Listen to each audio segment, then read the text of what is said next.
Subhanallah walhamdulillah wa la ilaha illallah wallahu akbar. Subhanallah walhamdulillah wa la ilaha illallah wallahu akbar. Assalamualaikum warahmatullahi wabarakatuh. Waalaikumsalam warahmatullahi wabarakatuh. Subhanallah walhamdulillah wa la ilaha illallah wallahu akbar.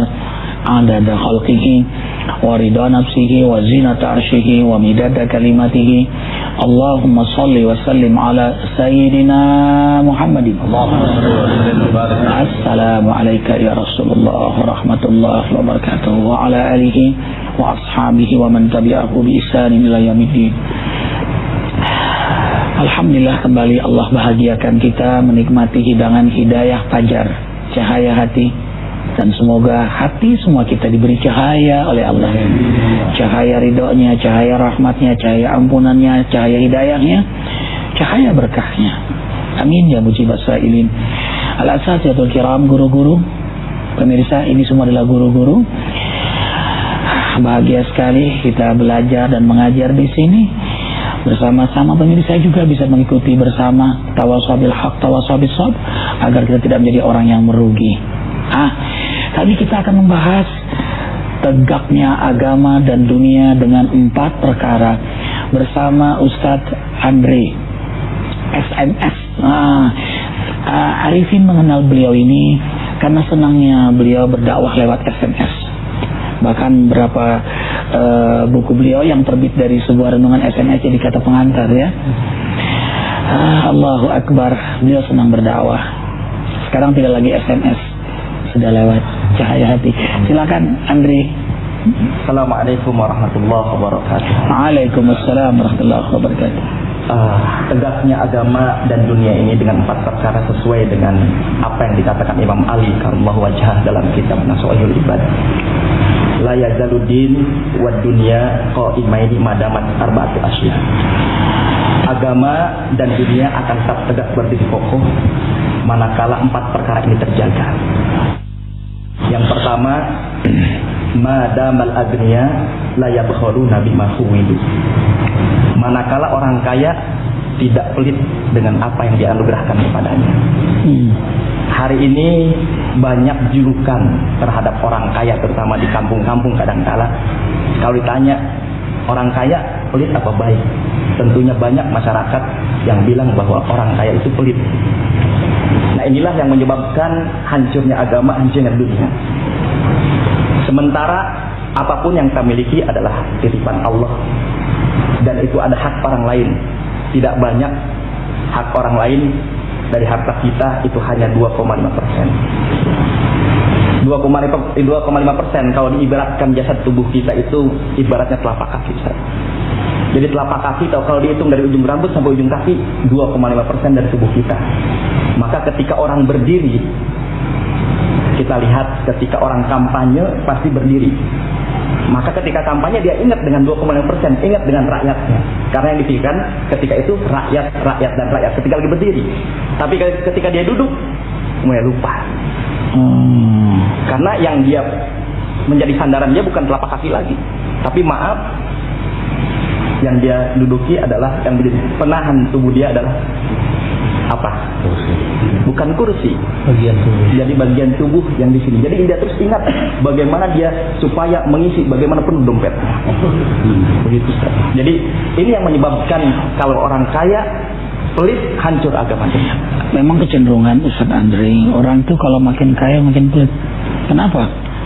Karena semakin besar hartanya, dia semakin besar juga mengeluarkan zakatnya. Walaupun 2,5% kesannya kecil, jadi besar bagi orang pelit. Kalau punya 100 juta, 2,5 juta. Punya 1 miliar, 25 juta itu. Kalau punya 1 triliun, hah? 25 juta ya. 250 juta kalau 1 triliun. Hitungnya udah ribet. Gede bener. Gitu, ya Allah ya Rabbana. Tapi ada yang ambivalen dengan cerita. Ada Pak Haji Bakhil. Dia dikenal orang disebut dengan Haji Bakhil. Kaya tapi pelit di mata masyarakat. Haji Bakhil. Nah begitu Haji Bakhil itu meninggal, ada yang bersaksi, saudara-saudara katanya, saya harus buka saatnya siapa sebenarnya Haji Bakhil. Ini musola yang kita nikmati selama sholat 5 waktu sebenarnya adalah sumbangan dari Haji Bakhil. Jalan yang bagus ini sumbangan dari Haji Bakhil. Yatim piatu yang bisa sekolah ini membiayainya bukan saya. Sayanya perantara sebenarnya. Haji Bakhil itulah. Lain lagi dengan kisah ini. Mudah-mudahan kesannya pelit, tapi hanya benar-benar dermawan ya. Bukan pelit lahir, apalagi pelit beneran gitu. Ya sebenarnya betul tadi yang saya sampaikan bahwa kalau kita punya uang 100.000 aja yang diinfakkan kan hanya 2.500. Tapi ketika kita punya uang 100.000, ada kotak Jumatan, kotak infak lewat 2.500 atau 1.000 yang kita keluarkan. Ini seringkali orang mengeluarkan hanya 1.000. Dan kalau 1.000 pakai 2 tangan supaya yang lain nggak ngelihat. Tapi kalau dia 50.000 nggak dilipat, uang digini-gini. Jadi untuk ria kadang-kadang seperti itu. Maka kita jangan sampai ibadah kita terhapus dengan amaliyah kita. Jadi kalau kita punya uang, punya harta, kedudukan, pangkat jabatan, tidak boleh pelit. Sebab itulah yang menjadikan agama dan dunia ini akan hancur. Yang kedua, penyebab agama dan dunia hancur adalah madamal ulama. Ya, agama dan dunia akan tetap tegak berdiri kokoh madamal ulama ya'maluna amma ya'lamu. Kalau ulama masih mau ngamalin ilmunya, insya Allah agama dan dunia akan tetap tegak.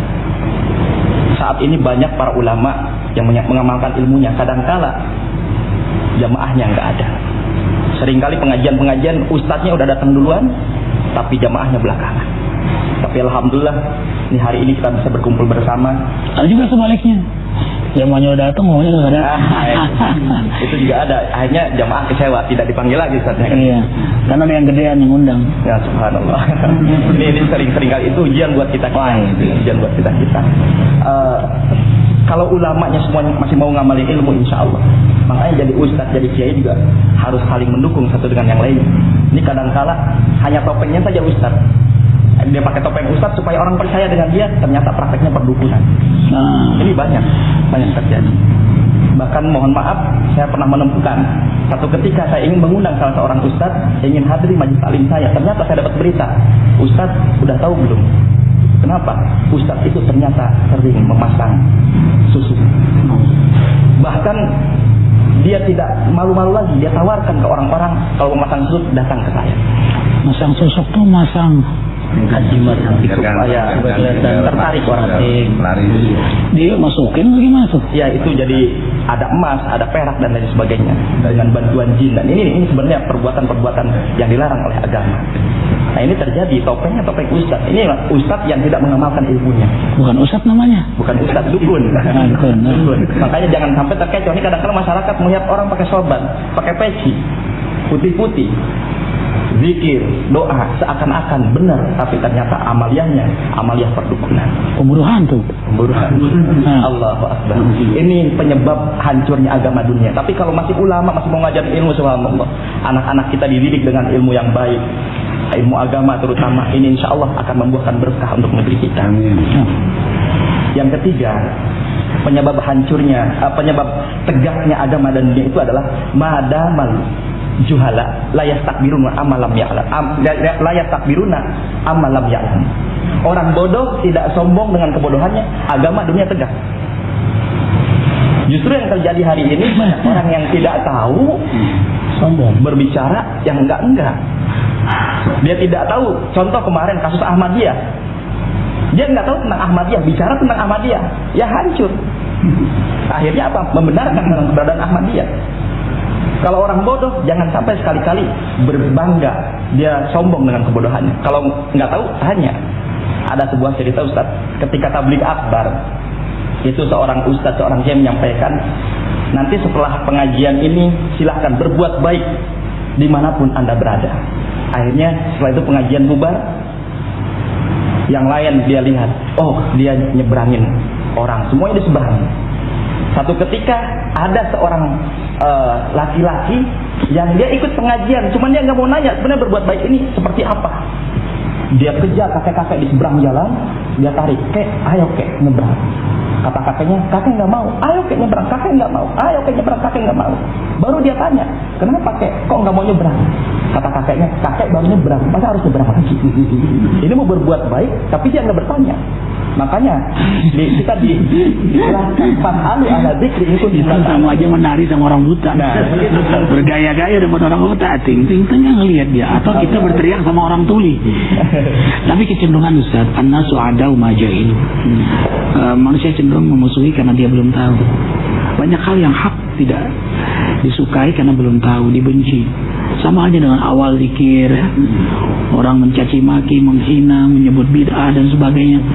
Tapi setelah dipelajari, dipahami bersama. Karena itu ulama semestinya bijak bersikap kepada yang belum tahu. Tidak memusuhi, tidak membenci sebagaimana orang jahil memusuhi, membenci. Apalagi sampai memvonis, ini saja tidak boleh. Karena dakwah itu akan membuka jalan semua. Allahu Akbar. Ada tawasabil haq, tawasabil sabar. Tambah merasa paling suci, paling benar. Karena itu Allah Jalla Jalaluh berfirman dalam surah An-Najm ayat 32, A'udzu billahi minasyaitonir rajim, fala tuzakku anfusakum wa a'lamu biman ittaqa. Hei ahli ibadah, hei ahli zikir, hei orang yang bertakwa, jangan kau merasa paling suci, karena Allah tahu siapa yang paling bertakwa.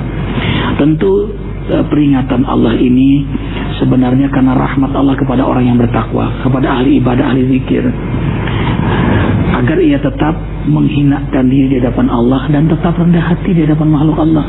Sekaligus Allah juga beri harapan kepada makhluknya yang bergelimang dengan dosa untuk bertaubat. Sebiadab-biadab manusia, selama dia hidup masih ada peluang hidayah. Ada moment of tune, ada tune of hidayah, ada moment of hidayah. Nah itu makanya terus berdakwah, nggak bisa hari besok, nggak bisa besok lusa, terus sampai akhir hayat.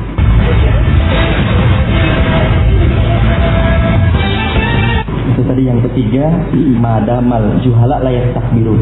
Orang bodoh nggak sombong, agama tegak, dunia tegak. Kalau udah sombong hancur. Lagi apa yang disombongin ya? Ada orang ini bodoh sombong. Oh miskin sombong katanya, bodoh sombongnya. Tanya kenapa kamu kok miskin, bodoh, sombong? Supaya nanti kalau udah kaya nggak sombong lagi.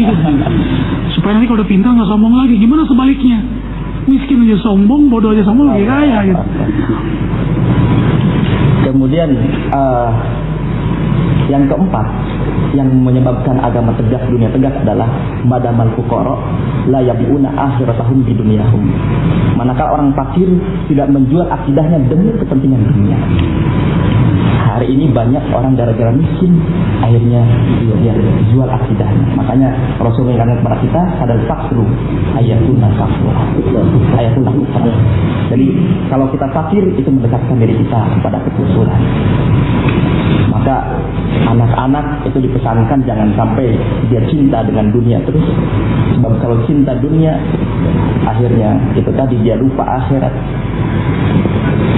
Kalau seorang ulama, para anbiya mengingatkan kepada anak-anaknya itu agar dia ketika orang tuanya meninggal, bukan harta yang dia kejar, bukan harta yang dititipkan, bukan apa yang akan kamu makan, apa yang akan kamu minum dan kerja di mana kamu, tapi ketika seorang tua yang soleh, para anbiya dulu berpesan kepada kita, orang-orang soleh, ulama berpesan, mata budu namin ba'di, apa yang kamu sembah, sehingga anak itu terus ibadah pada Allah, walaupun istilahnya dia tadi miskin, fakir, tapi kefakirannya tidak dia gadaikan untuk kepentingan dunia.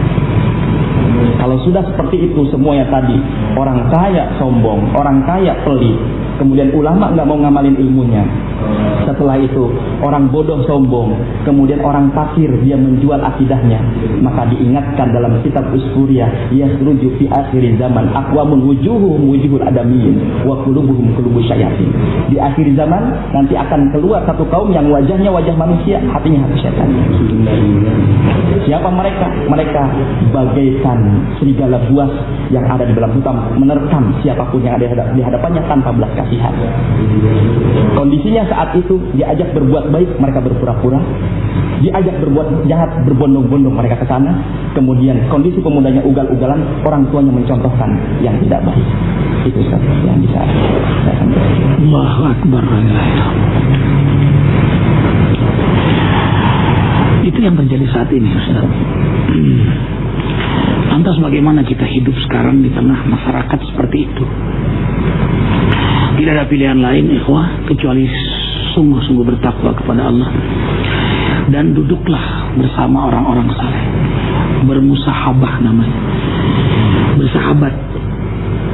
Sebab kalau kita sahabat sama orang saleh, kita ini lemah. Dekat dengan orang kuat, kita akan jadi kuat. Kita bersih dekat dengan magnet, kita akan ketular punya magnet. Apalagi nempel lama, makin lama nempel, makin kuat. Malah kita jadi punya magnet juga. Jadi magnet juga. Kun ma'allah, fa'in lam takun ma'allah, fakun ma'aman ma'allah.